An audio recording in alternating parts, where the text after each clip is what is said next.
ایسا کوئی آدمی سوچے کہ میں ایسی جگہ کہیں چلا جاؤں جہاں مجھے کوئی ٹینشن آئے ہی نہیں تو سکون آئے گا، اس دنیا میں کہیں ممکن نہیں ہے۔ کہیں بھی بھاگ جائے دنیا کے کسی کونے میں، یہ اللہ کی طرف سے طے ہے کہ اس کے اوپر دو حالات میں سے ایک حالت آئے گی، خیر کے یا شر کے۔ یہ دونوں حالتوں میں سے اللہ تعالیٰ اس کو الٹتا پلٹتا رہے گا، کبھی یہ کبھی وہ، کبھی یہ کبھی وہ۔ اور انہی حالات میں رہ کر کے سکون تلاشنا یہ مومن کا کمال ہے کہ انہی تکلیفوں میں رہ کر کے سکون ڈھونڈ لے، سکون تلاش کر لے۔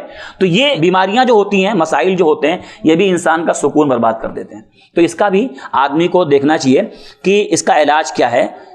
ظاہر ہے کہ سب سے پہلی چیز تو یہ کہ ایک آدمی تقدیر پر مضبوط ایمان رکھے اور یہ یاد رکھے کہ جو تکلیف پریشانی مجھ کو آئی ہے یہ آنے والی ہی تھی، پہلے سے لکھا تھا۔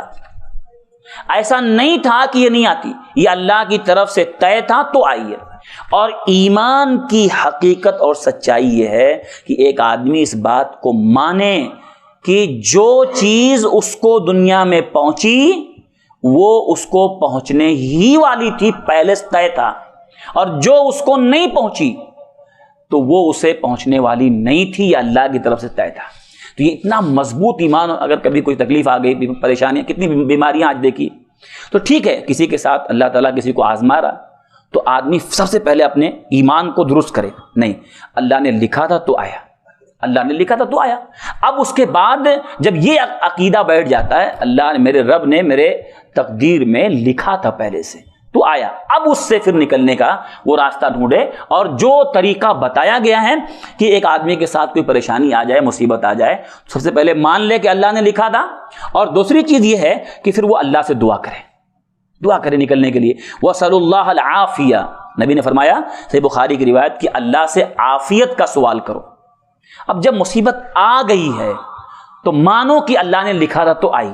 زیادہ اپنے آپ کو مطلب کیوں آ گئی ایسا، میں تو اتنا نیک، اتنا روز صبح و شام کے اذکار بھی پڑھتا ہوں، دعائیں بھی کرتا ہوں، اور عبادت بھی کرتا ہوں، صدقہ بھی کرتا ہوں، قرآن بھی پڑھتا ہوں، مصیبت کیسے آ گئی؟ تو بعض لوگ عبادات کو جوڑ دیتے ہیں دنیا کی تکلیف کی۔ عبادت کا مطلب یہ ہے کہ تکلیف نہیں آئے گی، نہیں بھائی، عبادت یہ بندگی ہے، یہ فرض ہے، وہ کرنا ہی کرنا ہے۔ اور مسائل یہ آزمائش ہے، آزمائش الگ ہے، بندگی الگ ہے۔ آزمائش آنا ہوگا آئے گی، نہیں آنا ہوگا نہیں آئے گی، بندگی ہر حال میں کرنا ہے۔ اس کو یاد رکھیں، کبھی اس شرط پر عبادت نہ کریں کہ ہم اس لیے کر رہے ہیں تاکہ مصیبتوں سے بچنا ہے، وہ اللہ تعالیٰ بچائے گا، ٹھیک ہے، لیکن یہ ایسا نہیں سوچنا چاہیے کہ مطلب اگر میں بہت دیندار ہوں تو مصیبت نہیں آئے گی۔ بھائی انبیاء ہیں، نبیوں کو آپ دیکھیں کتنی تکلیفیں آئیں۔ تو دنیا میں ایک آدمی کا سکون برباد ہو جاتا ہے، سوچتا ہوں میں اتنی عبادت کرتا ہوں، تکلیف کیوں آئی، پریشانی کیوں آئی؟ نہیں، یہ آزمائش ہے، اللہ نے لکھا تھا تو آئی ہے۔ اب اللہ تعالیٰ سے اس سے نکلنے کے لیے دعا کریں۔ وَصَلُ اللَّهَ الْعَافِيَةَ، نبی نے فرمایا کہ اللہ تعالیٰ سے عافیت کا سوال کرو، عافیت کا سوال کرو۔ اور ایک تو اللہ سے مانگیں، دوسری چیز یہ کہ آدمی کے اوپر جب کوئی مصیبت آ جائے، پریشانی آ جائے، تو بجائے اپنے دل کو جو ہے گندا کرنے اور اللہ کے بارے میں بدظن ہونے کے بجائے، دین پہ غصہ اتارنے کے بجائے، آدمی اللہ تعالیٰ کی پچھلی کسی مدد کو یاد کرے۔ ہر آدمی کی زندگی میں کوئی نہ کوئی ایسی مصیبت آئی رہتی ہے کہ اللہ تعالیٰ نے اس کو حل کیے رہتا ہے پہلے، چاہے وہ معاشی مسائل ہو، چاہے بیماری کی مسائل ہو، کہ زندگی میں آپ سوچیں ہر آدمی کی زندگی میں کبھی ایسے مسائل آتے ہیں اور آدمی گھبرایا ہوا ہوتا ہے، لیکن اللہ تعالیٰ اس کو حل کر دیتا ہے۔ تو آدمی کے اوپر جب بھی مصیبت آئے تو ایک تو اللہ سے دعا کریں عافیت کا، دوسرے یہ کہ پاسٹ میں، ماضی میں اللہ تعالیٰ کی کسی مدد کو یاد کریں کہ دیکھو جب میں اس مصیبت میں پھنسا تھا تو اللہ ہی نے نکالا تھا مجھ کو، تو جو اللہ مجھے اس مصیبت سے نکالا تھا آج وہی اللہ ہے، آج وہ بھی نکالے گا مجھے، یہ امید۔ تو پچھلی اللہ کی مدد کو اپنی زندگی میں یاد کر کے اور فیوچر میں اس سے امید لگانا کہ اللہ اس نے بھی نکالے گا، یہ بھی ایک بہت بڑا حل ہے جو دل میں سکون پیدا کرتا ہے، آدمی کو گھبرانے سے بچاتا ہے۔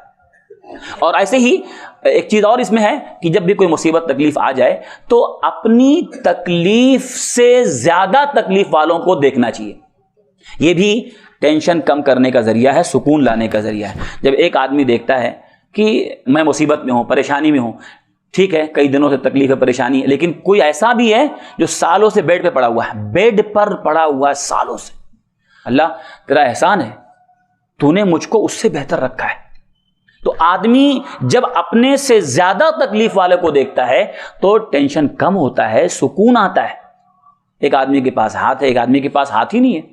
آدمی بغیر ہاتھ والے کو دیکھتا ہے, دیکھو اللہ تو نے مجھ کو ہاتھ دیا ہے, کم سے کم صحیح سلامت رکھا ہے, پیر ہے, میں چل رہا ہوں. تو ہمیشہ آدمی کو اپنے سے زیادہ تکلیف والوں کو, کوئی بیماری آ گئی, اب بیماری آ گئی, ٹھیک ہے بیماری, ٹھیک ہے اللہ نے رکھا ہے, لیکن اور اس سے بڑی بڑی بیماریاں ہیں, کتنے ساری بیماریاں ہیں جو لا علاج آج سمجھا جاتا ہے ڈاکٹر کے یہاں. تو آدمی ان کو سوچ لے کہ وہ تو ایسا ہے.